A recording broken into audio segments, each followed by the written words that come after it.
Where is the wealthiest place in the world? It's not China, it's not Dubai, it's the graveyard. Because in the graveyard, you will find inventions never invented, businesses never erected, songs never sung, books never written, ideas never nurtured, people never realized. But you wanna know something else? You're not in the graveyard yet. We get one life, and every passing moment, we will never get back again. The problem is, you think you have time. Stop wasting your life.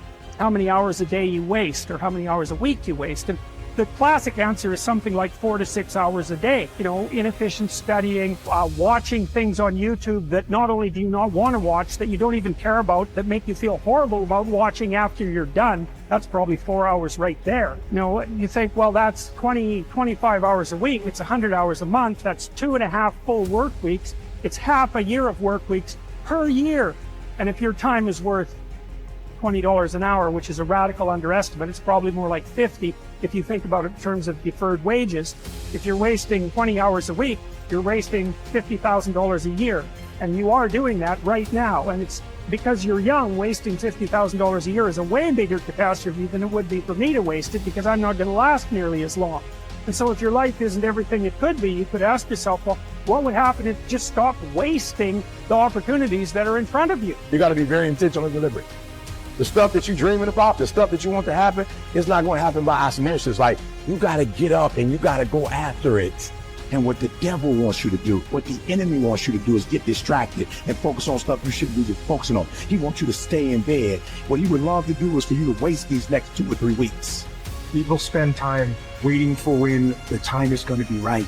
They're waiting for the pieces to fall into place. They're waiting for the planets to align. They're waiting for everything to be all set. It's not going to happen. You want to know when the time is right? The time is right now. All you have to do to kill procrastination is just start. More active and commendable still is the person who is waiting for the daylight and intercepts the first rays of the sun. Shame on him who lies in bed dozing when the sun is high in the sky, whose waking hours commence in the middle of the day. You have to dedicate every breath, every ounce of energy, and every thought and effort that you possibly have in your heart to becoming what it is you want to be. Because nothing great comes from a position of comfort. Everything worthwhile, everything that is great comes from being in a position of uncomfortable. Nothing worthwhile is easy to get. Everything is going to make you uncomfortable. Get used to it. And if you can get used to being uncomfortable, your limits are non-existent. Everything strives to become all it can possibly be. And that striving to become is what discipline is all about. Disciplining ourselves to fulfill our natural potential to become all that we can be. And finally, discipline attracts opportunity. Opportunity is always looking for ambition and skill in action. Discipline taps the unlimited power of commitment. The human will in action, driven by inspiration, enticed by desire, tempered by reason, guided by intelligence, can bring you to that high and lofty place called the good life. Discipline, those unique steps of intelligent thought and activity that put a lid on temper and a faucet on courtesy, that develop positive and control negative, that encourage success and deter failure, that design lifestyle and control frustration, that enhance health and curb sickness, that promote happiness and manage sadness. Discipline, the start and the continuing process that brings all good things. And remember, anyone can start the process. It's not if I could, I would. It's if I would, I could. If I will, I can. So start the new process. You can begin a new habit no matter how small it is. Small isn't important. Whether or not you start and whether or not you continue are all that is important. And don't be deluded by an affirmation. Only affirm what you are truly prepared to do. Many of us delude ourselves with our words into believing that we're making changes and making progress, when in fact our daily activity is taking us in the exact opposite direction of our affirmation. Why would you walk in the opposite direction of your dreams? The man dreams of wealth and walks daily towards certain financial disaster.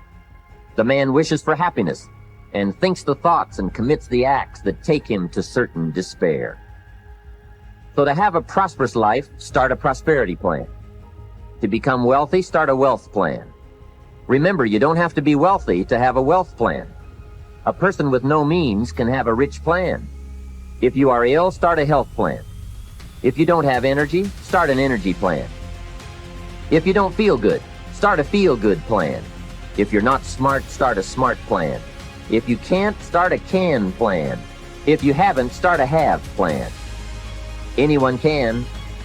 Even a bad person can start hearing good messages and reading good books. Recognize that the start of the better life, the happy life, the wealthy life is today. This is exciting. Both the process and the result can begin today. Start the new journey today. If you think of a new idea, today is the day to begin the discipline of putting that idea into action.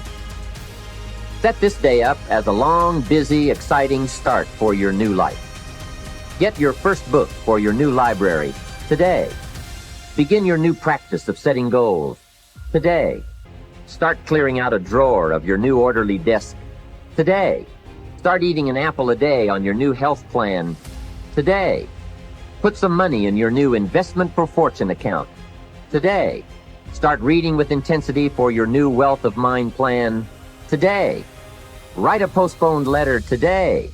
Make a delayed telephone call today. Pick up your camera and take a picture of something to start your new treasury of photographs today. Get some momentum going on your new commitment to the better life. See how many activities you can pile on in this first day. Go all out. Break away from the negative downward pull of gravity. Start the thrusters going. Prove to yourself that waiting is over, hoping is past, and that faith and action have now taken charge. It's a new day, a new beginning for your new life. With discipline, you can't believe the list of positive moves you can make in the first day of your new beginning. What have you got to lose? Only the despair and fear and guilt of the past. Only the dissatisfaction and unhappiness and lack of fulfillment of the past. Only the frustration and low self-esteem of the past. Don't let yourself forget how many doctors have died, furrowing their brows over how many deathbeds, how many astrologers after pompous forecasts about others' ends, how many philosophers after endless disquisitions on death and immortality, how many warriors after inflicting thousands of casualties themselves, how many tyrants after abusing the power of life and death atrociously, as if they were themselves immortal. How many whole cities have met their end?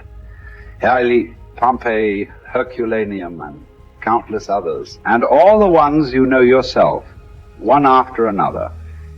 One who laid out another for burial and was buried himself, and then the man who buried him, all in the same short space of time.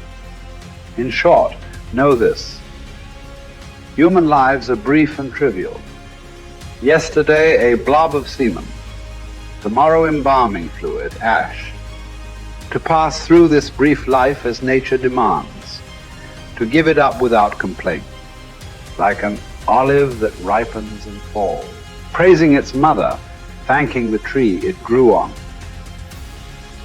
If you do the task before you, always adhering to strict reason with zeal and energy and yet with humanity, disregarding all lesser ends and keeping the divinity within you pure and upright, as though you were even now faced with its recall. If you hold steadily to this, staying for nothing and shrinking from nothing, only seeking in each passing action a conformity with nature and in each word and utterance a fearless truthfulness, then the good life shall be yours. And from this course no man has the power to hold you back. Soon you'll be ashes or bones, a mere name at most. And even that is just a sound, an echo. The things we want in life are empty, stale and trivial. Dogs snarling at each other, quarreling children, laughing and then bursting into tears a moment later. Trust shame, justice, truth, gone from the earth and only found in heaven. Why are you still here? Sensory objects are shifting and unstable. Our senses dim and easily deceived. The soul itself a decoction of the blood. Fame in a world like this is worthless, and so wait for it patiently, annihilation or metamorphosis. And until that time comes, what? Honor and revere the gods. Treat human beings as they deserve. Be tolerant with others and strict with yourself. Remember, nothing belongs to you but your flesh and blood, and nothing else is under your control.